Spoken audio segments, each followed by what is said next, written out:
अस्सलाम वालेकुम फ्रेंड्स। यूं ही मौसम की अदा देख के याद आया है, यूं ही मौसम की अदा देख के याद आया है, किस कदर जल्द बदल जाते हैं इंसान जाने।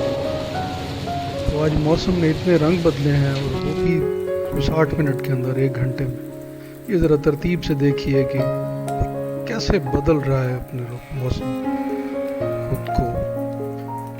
बारिश, आंधी, धूप, फिर आंधी, फिर बारिश। उम्मीद है आपको पसंद आएगी। सलामत रहें, सदा खुश रहें।